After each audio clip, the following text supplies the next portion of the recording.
Mayor Neil M. O'Leary was born in the city of Waterbury. He graduated with an associate's degree from Dean College and earned his Bachelor of Science degree in Criminal Justice from the University of New Haven.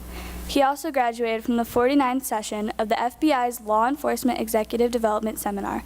Mayor O'Leary served the Waterbury Police Department for 32 years and is currently serving his third term as mayor of the city. In 2004, then Police Chief O'Leary founded the new Waterbury Police Activities League, which has become a national model for police prevention and service. Developed to serve inner-city at-risk youth by providing educational and athletic opportunities, the organization has grown from a membership of 100 youths to over 4,000 today. In 2007, his career in law enforcement received national attention. His tenacity in standing by a local rape victim, known only to the public as Jane Doe, and ultimately solving the crime 11 years later, became the focus of an NBC Dateline report originally aired that year.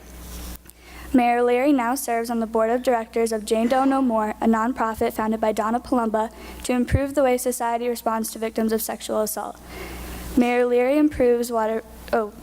believes Waterbury has the right mixture of natural assets, strategic location, strong neighborhoods, financial stability, and innovative leadership to position itself for sustainable growth. He is making that happen. He was a great cop, he is a great mayor, but most importantly, he is an outstanding father. Thank you.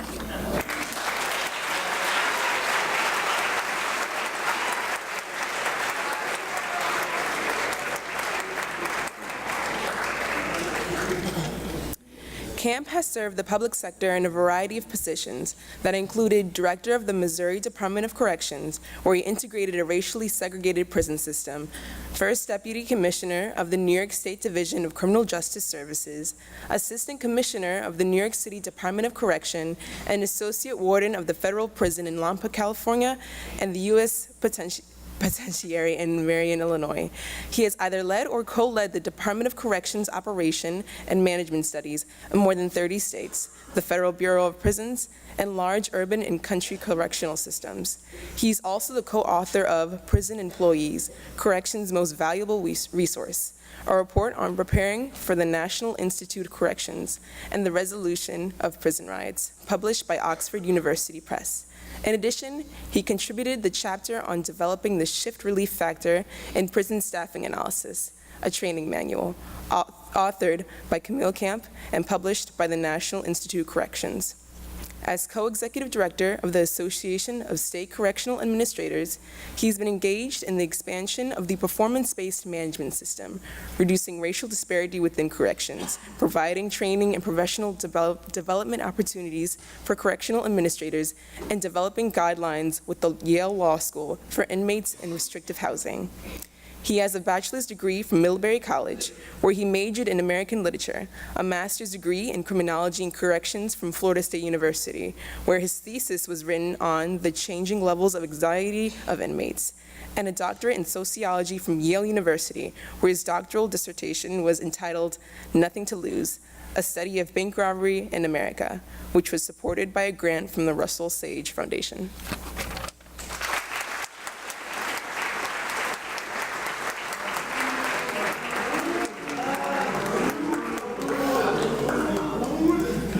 Commissioner Scott Semple joined the Connecticut Department of Correction as a frontline correction officer in 1988 at the high-security Cheshire Correctional Institution. Commissioner Semple entered into the field of correctional training in 1996 and subsequently was promoted to the rank of correctional captain at the agency's training academy. In 1999, Commissioner Semple was assigned to the department's Office of Public Information, where he served as an agency spokesperson. During the course of this assignment, he was promoted to the rank of major in the year 2000 and went on to serve as the legislative liaison for the department. In 2004, Commissioner Semple was assigned to the Garner Correctional Institution, where he played a critical role in establishing the agency's first consolidated environment for male offenders with significant mental health needs. In 2009, he was appointed warden of the Garner Correctional Institution. In November of 2013, then Commissioner James E. Zurenda appointed Scott Semple as the Deputy Commissioner of Operations and Rehabilitative Services. Less than 1 year later, with the retirement of Commissioner Zurenda in August of 2014, Scott Semple was chosen to serve as the interim commissioner for the Connecticut Department of Corrections. On March 10, 2015, the Senate resolution unanimously passed consent on the appointment of Scott Semple as the commissioner for the Connecticut Department of Correction.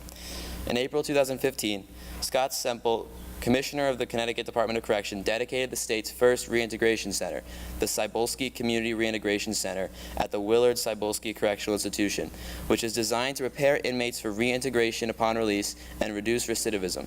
It is part of the Governor Daniel P. Malloy's Second Chance Society initiative.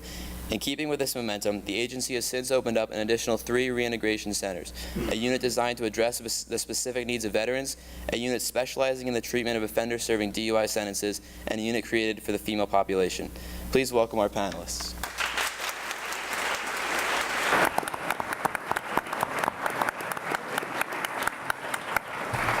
Good morning. You know who I am. The Vicar asked me to moderate this discussion this morning about the topics that you just heard about in those fine introductions from your classmates. And I said to myself, I really have to start doing some research into the American prison system and come up with some good questions. And then he emailed me some questions that you all came up with, and these are terrific questions. So bravo to you folks who thought so deeply and cogently about this very subtle, delicate topic. So to start off the discussion here, I've noticed quite a few of the questions have to do with privatization of prisons. And in other parts of the country, and perhaps here in Connecticut, I'm unaware of that, we have privatized the process of incarceration of people who have been convicted of crimes. Some of the things, how are these privatization, how has it worked? Is it working effectively? There's almost a positive feedback system where the prison system desires more inmates, and therefore more inmates are created to satisfy the needs of the prison system. Is it working well?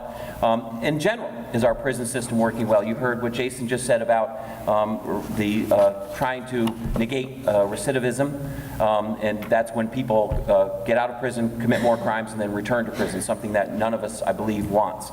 So I turn it over to these gentlemen here to discuss very important topics that are not usually addressed, but certainly must be. Who wants to take it?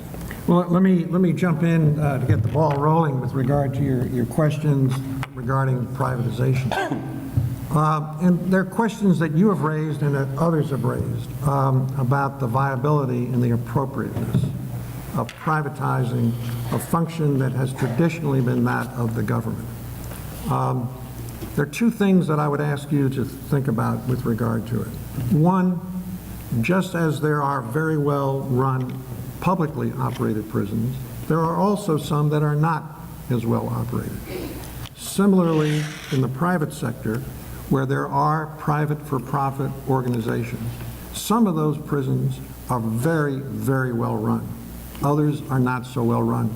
So I think we don't want to look at it in total one way or the other in terms of how good a job they're doing. A lot has been studied about this. I've been to a lot of privately operated prisons, and I can tell you firsthand that some of those are extremely well run, and in fact, better run than some of the publicly operated prisons in those same jurisdictions. But beyond that, there's a bigger question, and that is the appropriateness of it. One of the goals and objectives of a privately operated for-profit prison is to turn a profit. There's nothing wrong with making money. But if you do that at the expense of others, particularly those who are less well able to protect themselves, there can be problems. That's why oversight is tremendously important. There needs to be clarity, there needs to be openness, and you need to know what's going on. As a prior president has said, trust but verify. You need to inspect. If you don't inspect things, things get neglected. But that's also true in the public sector. But when you have corporations that have a lot of money and wherewithal to influence public policy, it's very difficult for the public sector to sometimes to compete against those kinds of resources. So they can be good, they cannot be, but one needs to look carefully at them and not throw the baby out with the bathwater. There are a number of privately operated community-based facilities, reentry, halfway houses, that are run by the private sector. But by and large, they are run by nonprofit organizations where they do not have a vested interest in keeping those beds full. Private for-profit organizations get their return on their investment by keeping the bed full because they get paid that way by the number of people that are in those beds. If the beds are not full, they tend not to get paid.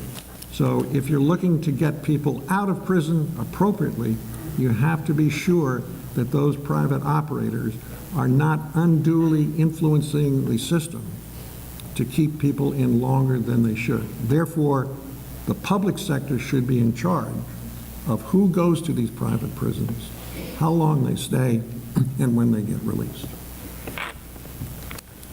Other comments from the other gentlemen on the board? I would just add that there are certain entities of private prison industry that don't coincide with, maintaining people in a cell-living environment. And we rely as a government entity for those services, as Mr. Camp had previously indicated. But some of the technologies that are out there in terms of phone service and commissary and things of that nature, there is a reliance by most systems in the country with that aspect of what the private industry does have to offer. Mayor? My only comment would be transparency and accountability are very, very important in any correction system. And what concerns me about throwing the baby out with the bathwater and privatizing and for-profit is that you might reduce the accountability factor and, most importantly, the transparency, which is vitally important for all of us in the society we live in today, especially now in this era of prison reform. Speaking of reform, what's the purpose of the American prison system? Is it simple incarceration? Is it keeping people away from society who we think have created or done such heinous crimes or a long-term series of crimes that they need to be incarcerated for long periods of time? Or is it true reform where we get someone in, they have to live in a difficult environment, but we also provide them opportunities to turn their lives around so that upon release, that they could actually become a viable, productive member of our culture? So I could speak for the Connecticut system, which I think a lot of states are following the same path, and that we're in this unique era right now where we're moving away from mass or hyper-incarceration and taking a more comprehensive criminal justice or prison reform initiative. Essentially, we are called the Department of Correction. And it is what it is, and we have an obligation to correct. It's the back end of the criminal justice system, and you're dealing with folks that sometimes may have problematic issues that are difficult to address, but the vast majority of the population does have an interest in being law-abiding citizens. So let me just give you some perspective. Each year, the Department of Correction releases 10,000 to 12,000 people back into the state. Over 90% of the overall population will return to our communities. So investment is critically important into the overall needs of that population. Because if you don't change, then you go back to what you know in order to survive. So we have been working very, very hard, and it's indicated when my bio was introduced, we created these reintegration centers. We've moved the agency more towards an incentive-based function, preparing the agency to be accountable to people who are accountable to themselves. We're not coddling, but we're being responsive. And more often than not, we have all types of initiatives that are measured against all types of variables to determine whether we're having success. Key performance indicators and all kinds of metrics that kind of determine, and dictate, where we should focus our initiatives, all with limited budget opportunities. That being said, I can inform you that Connecticut is unique. It's a consolidated system, meaning that it manages both accused and sentenced folks. And there's only 6 systems in the country that do that. Most systems operate on a county type of system where The counties manage the accused population, and the state manages the sentenced population. That being said, it's a unique opportunity and almost a test tube for change in trying to demonstrate that we can have a positive impact on this population. Most people who come to the system have an average grade level of 5th or 6th grade. So education is a key component to what their overall needs are. And coupled with that, we are introduced this compendium of programming that's supposed to modify or change behavior. Well, if you look at the overall system, and the system only has an audience of 5th or 6th grade potential, then education needs to be the key component initially. And then following that would be the program aspect of that. So the way that we design the system in Connecticut is that put our resources into the higher level facilities for those people who have the most amount of need so they can comprehend the exposures that we're going to employ on them. That being said, each individual who comes into the system gets sentenced, gets what we refer to as an offender accountability plan. And that plan is essentially a contract. And the contract says, based on assessment, these are the things that we believe that you need to do in order to move forward in your life. And we need you to sign on, we need your commitment, and we need you to be accountable to yourself. That all happens now in the system of reform. That's been going on for several years. But never have we attached performance measures to what we're actually doing. And never have we asked consumers who now are in the community if what we're doing actually had a positive impact in their lives. And I think that that's critically important to understand what the ultimate outcome is for people who move on with their lives. So if the goal is to create a law-abiding, tax-paying citizen, well, let's ask the law-abiding, tax-paying citizen so we can determine where our focus needs to be as an agency that has a responsibility to correct. I would just add briefly to that, Scott is much too modest to acknowledge the fact that you have here in Connecticut, we have one of the best leaders of corrections in the country. And what Scott is doing is at the forefront. It's not that others aren't doing the same things in other jurisdictions, but Connecticut is really taking the lead. They're taking the lead on being smart about crime and corrections. They're thinking about what works. That's a national trend, because when Scott goes to the legislature or to the budget office or any other commissioner does, they're asked, why do you want this? How do you know this works? Which is why, as he said, it's so important to have those performance measures.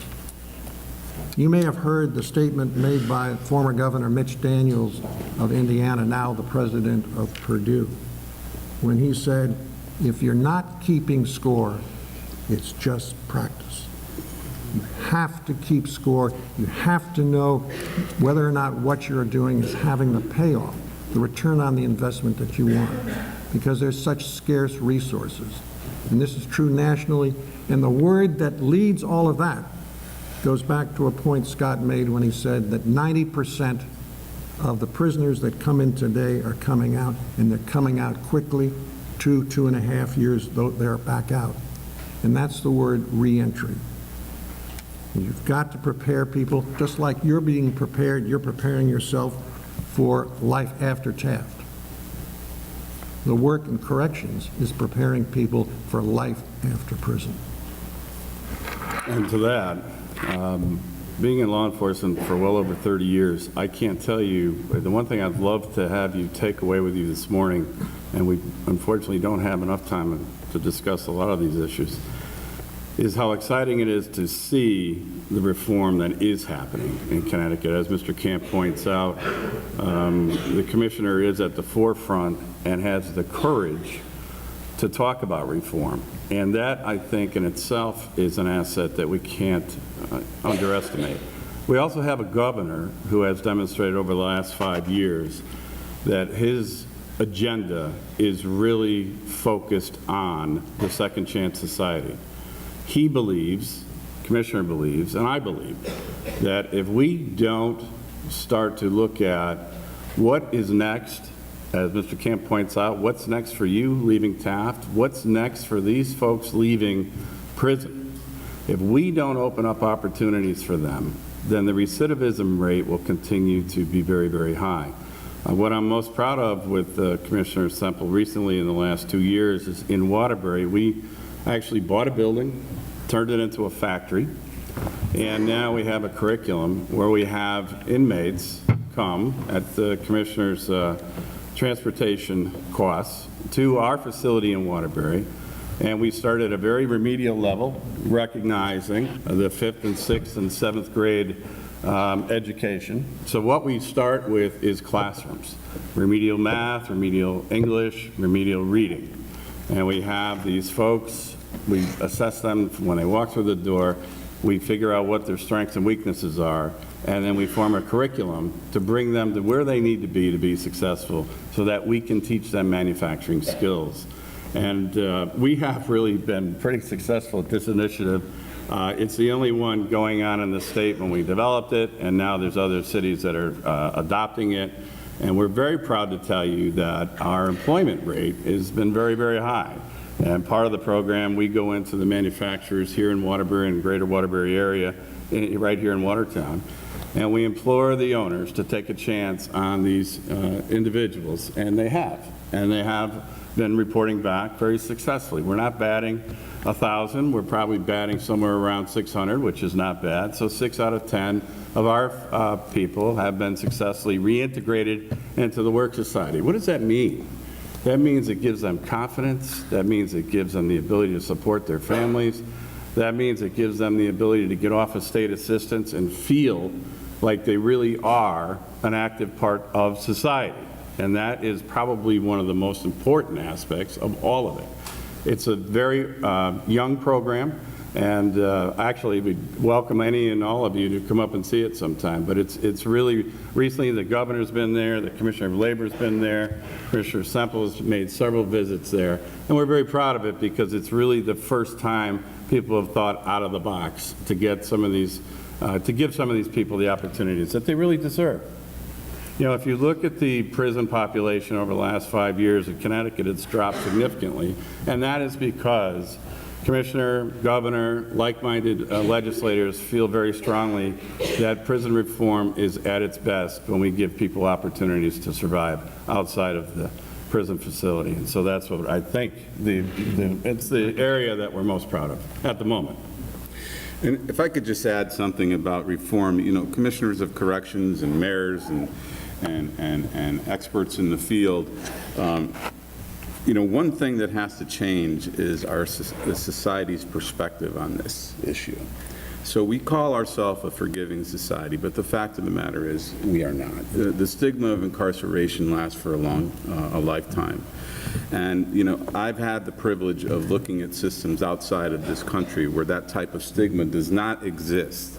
And it's important for you as young people to think about your perspective on that, because reform will not come to conclusion unless society drives that.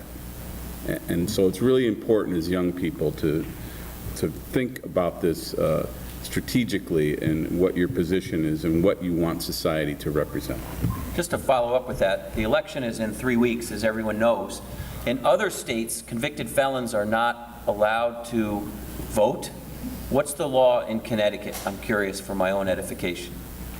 Happily, you can vote if you're in the system and an accused status individual, and then we prepare you as part of your overall plan to allow you to make a decision to apply to be a voter. Great, wonderful. To come to the conclusion of fixing the issues you were speaking of, it's important to address how we got to this point. You used an interesting term, hyper-incarceration.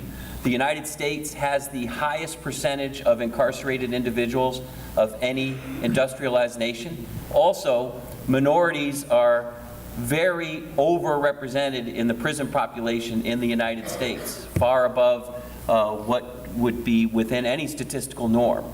How, in the last few decades, how did we get to this point where we thought that vindictive punishment was going to solve our criminal justice system, and now we've had to readdress it in the manner that you gentlemen have described just recently?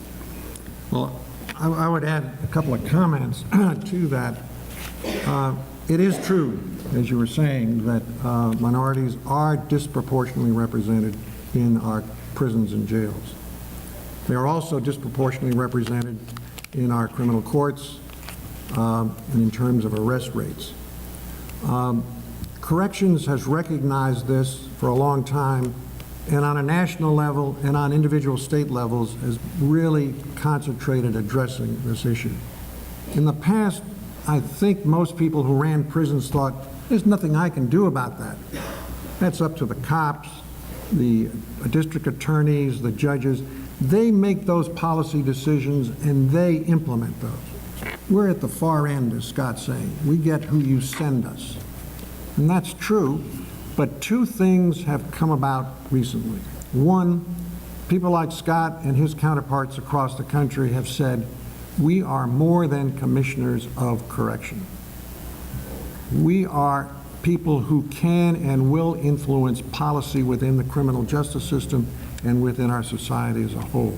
We have that responsibility. We can't just say, that's not our job.